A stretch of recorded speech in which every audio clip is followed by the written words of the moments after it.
আপাতত সেই ৬৩টা উইথহোল্ড আছে, আমারটাও অন হোল্ডেই আছে। অন্য কোনো দলের সঙ্গেও জোট হতে পারে। আসন্ন জাতীয় সংসদ নির্বাচনে দলীয় মনোনয়ন না পেলেও বিএনপি নেত্রী রুমিন ফারহানা এখনো আশাবাদী থাকার কথা বলেছেন। দল থেকে ছেড়ে অন্য কোনো দলে যাওয়ার প্রশ্নই তার কাছে থাকছে না বলে তিনি স্পষ্ট জানিয়েছেন। সোমবার বিএনপি ২৩৭ আসনে মনোনয়ন ঘোষণা করেছে, যেখানে ৬৩ আসনে খালি রাখা হয়েছে।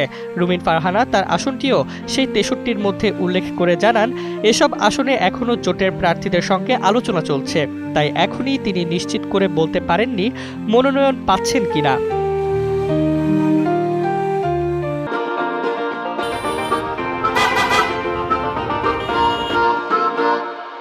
২০১৮ সালের নির্বাচন থেকে সংরক্ষিত আসনে বিএনপি থেকে সংসদ সদস্য ছিলেন রুমিন ফারহানা।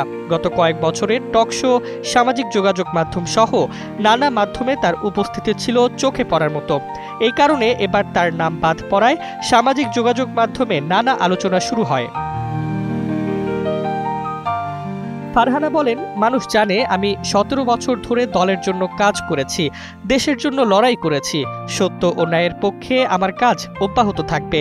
তিনি দলের সিদ্ধান্তের প্রতি সম্মান জানিয়ে ২৩৭ প্রার্থীর প্রতি শুভেচ্ছা জানিয়ে জানান, তার রাজনীতি তার মতো করে চালিয়ে যাবেন।